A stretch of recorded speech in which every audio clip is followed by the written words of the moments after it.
tide is rising, it's calling out to all its sons and daughters, to its clans and leaders, we're recognizing that the tide is rising.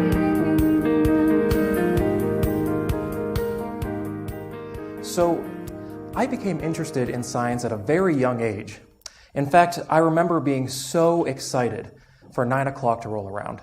So my father and I could watch Nova on PBS. I was so inspired by the big words they used and their profound pictures and their explanations that were so well crafted that even I could occasionally understand them. And it was amazing to see all the things that we had learned. But what was even more amazing is realizing that there were so many mysteries left to solve, so many things we did not understand. And so this passion for science stayed with me my entire life. And I ended up getting my bachelor's degree in chemistry from Westminster College and then going to Penn State University for graduate school. And I was always interested in renewable energy and efficient ways of producing that energy. In particular, the promise of the free and virtually inexhaustible amount of energy provided by the sun. After all, if the sun goes out, we have much, much bigger problems.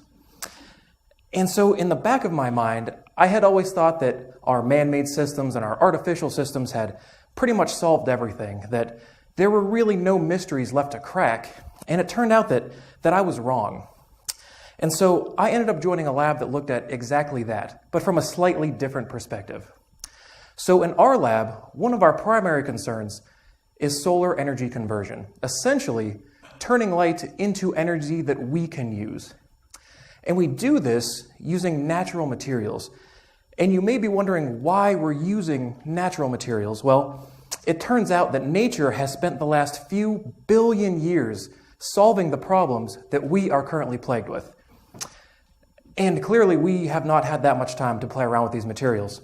So it makes sense to look at this. And it does this in a process that we all learned about in the 4th grade, photosynthesis.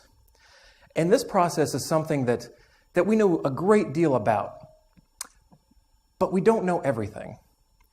In fact, there are many mysteries that we still need to solve. And so, if we want to create an efficient and effective way to harvest and convert light energy, we don't need to reinvent the wheel. Nature has given us a great example right in front of us. And so what I mean by that is that you can think of, say, a solar panel and a leaf as doing roughly similar jobs.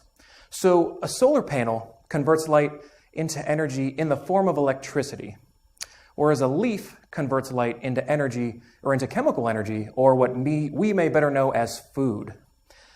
And it's amazing to think that in the grand scheme of life and death and what eats what, the only new input for eons has been sunlight. That's it.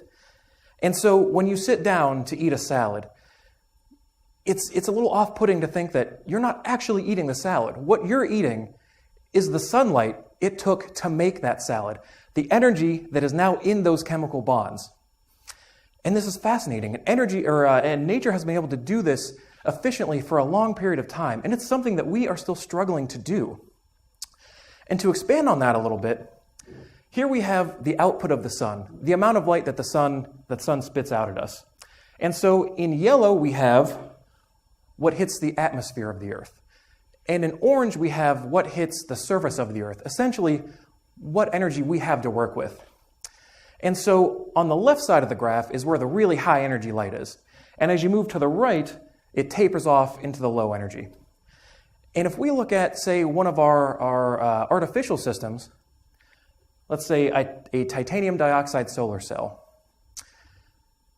this can only use a sliver of the high energy light that hits the Earth's surface. And yes, we can expand this, but doing so requires often really expensive and rare materials.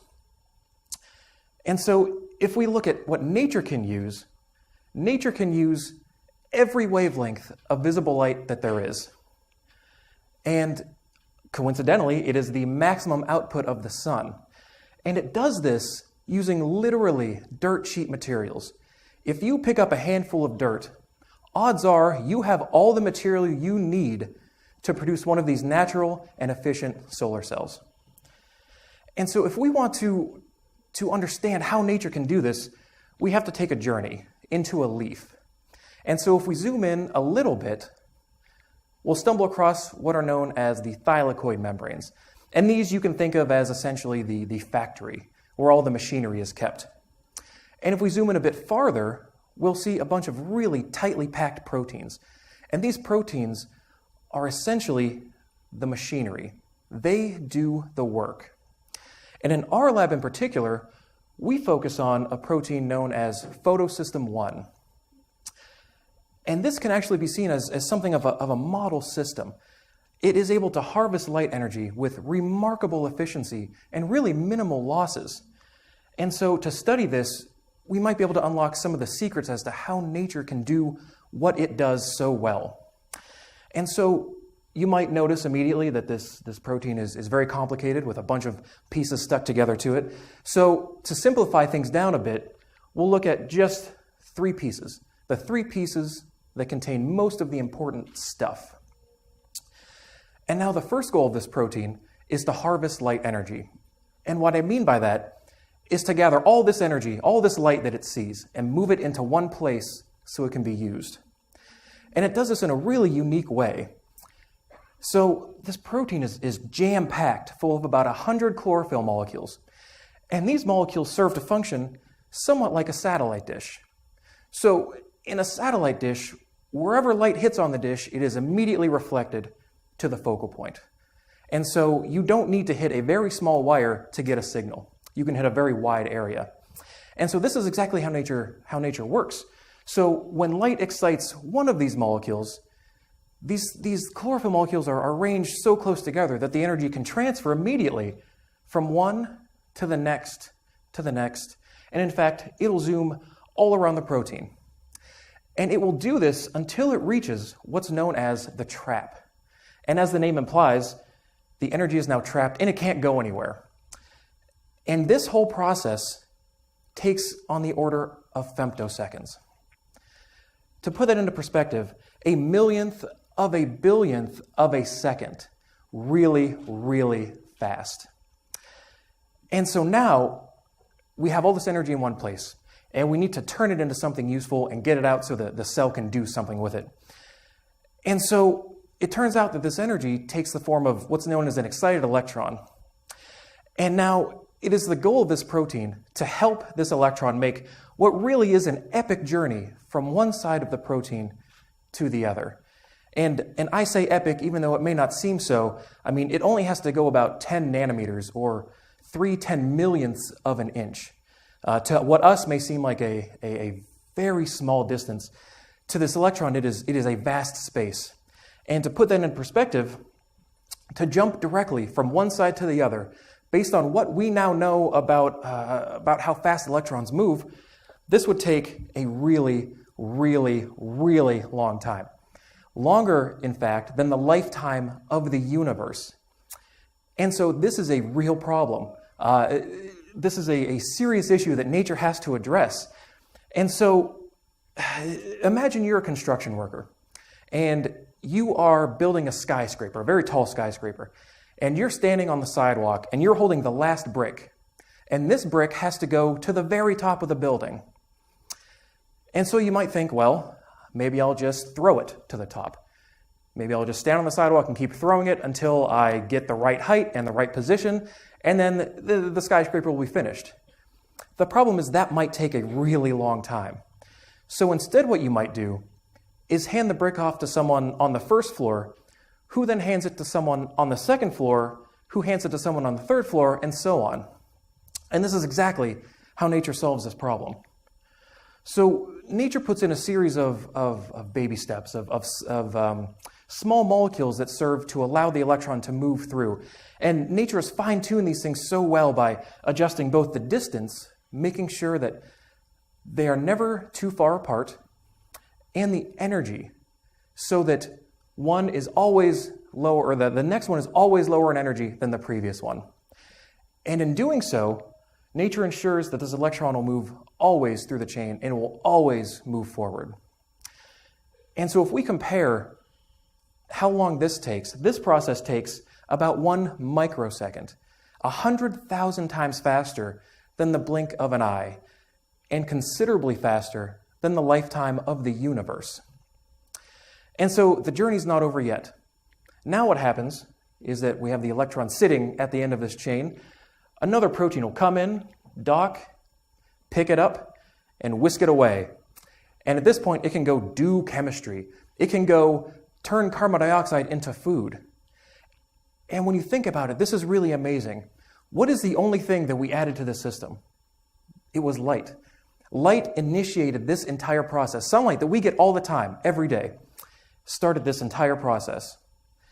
And so in our lab, we thought, what if we could bring the chemistry closer to the protein? Instead of having it happen in some nebulous region, what if we brought it right next to the protein? What could we accomplish and what could we learn about this system?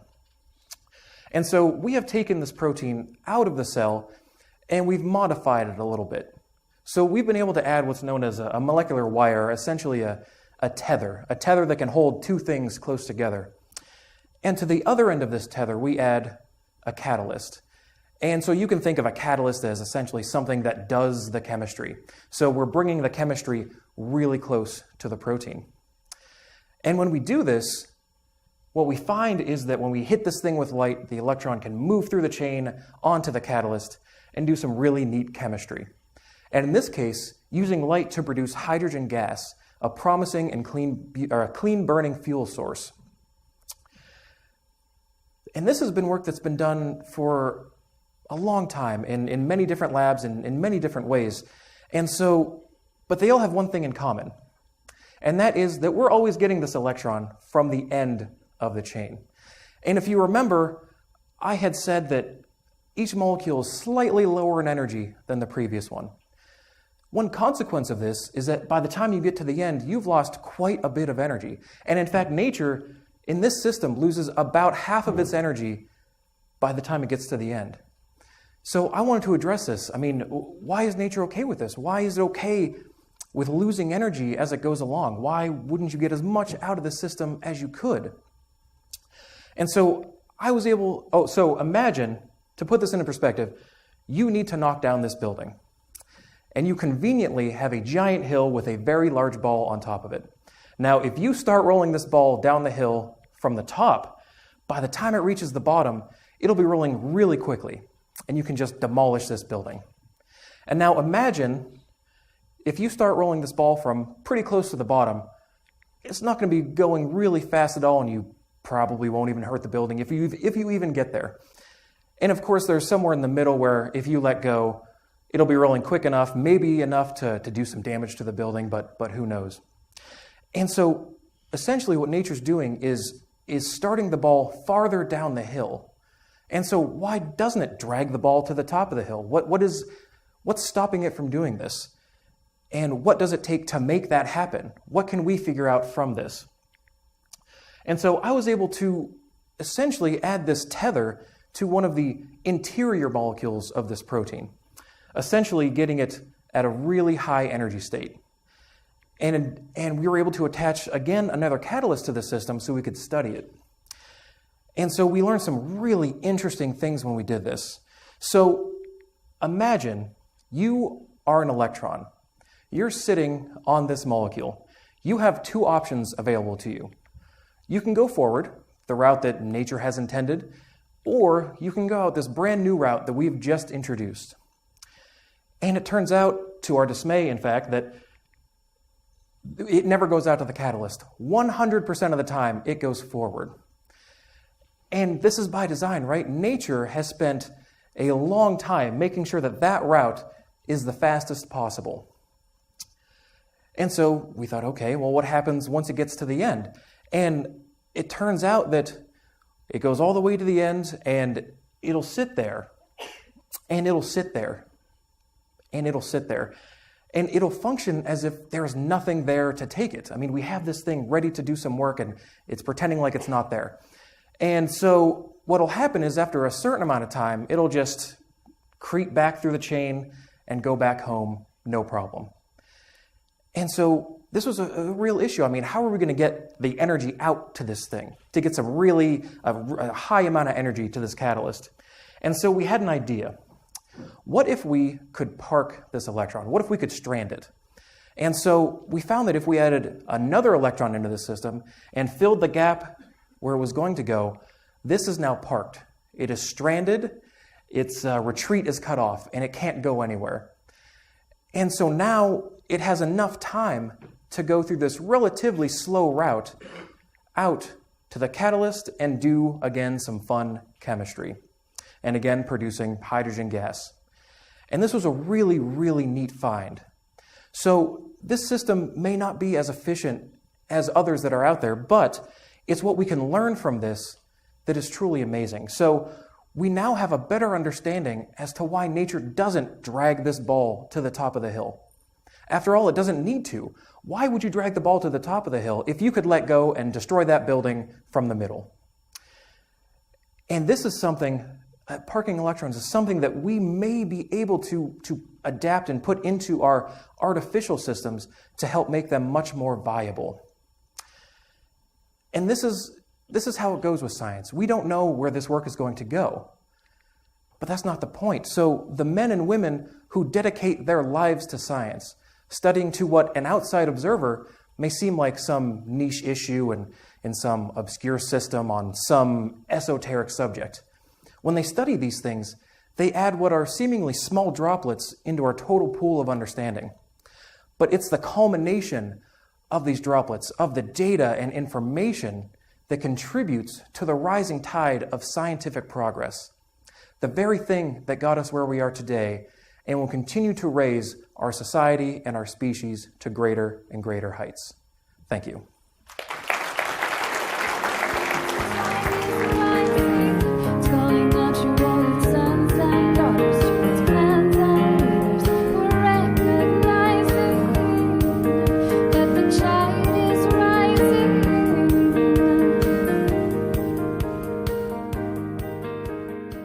We are currently plagued with. And clearly we have not had that much time to play around with these materials. So it makes sense to look at this. And it does this in a process that we all learned about in the 4th grade, photosynthesis. And this process is something that we know a great deal about, but we don't know everything. In fact, there are many mysteries that we still need to solve. And so, if we want to create The tide is rising, it's calling out to all its sons and daughters, to its clans and leaders, who recognize it clear, that the tide is rising. So, I became interested in science at a very young age. In fact, I remember being so excited for 9 o'clock to roll around. So my father and I could watch Nova on PBS. I was so inspired by the big words they used and their profound pictures and their explanations that were so well crafted that even I could occasionally understand them. And it was amazing to see all the things that we had learned. But what was even more amazing is realizing that there were so many mysteries left to solve, so many things we did not understand. And so this passion for science stayed with me my entire life. And I ended up getting my bachelor's degree in chemistry from Westminster. There were really no mysteries left to crack, and it turned out that I was wrong. And so I ended up joining a lab that looked at exactly that, but from a slightly different perspective. So in our lab, one of our primary concerns is solar energy conversion, essentially turning light into energy that we can use. And we do this using natural materials. And you may be wondering why we're using natural materials. Well, it turns out that nature has spent the last few billion years solving the problems that Westminster College and then going to Penn State University for graduate school. and I was always interested in renewable energy and efficient ways of producing that energy. In particular, the promise of the free and virtually inexhaustible amount of energy provided by the sun. After all, if the sun goes out, we have much, much bigger problems. And so in the back of my mind, I had always thought that our man-made systems and our artificial systems had pretty much solved everything, that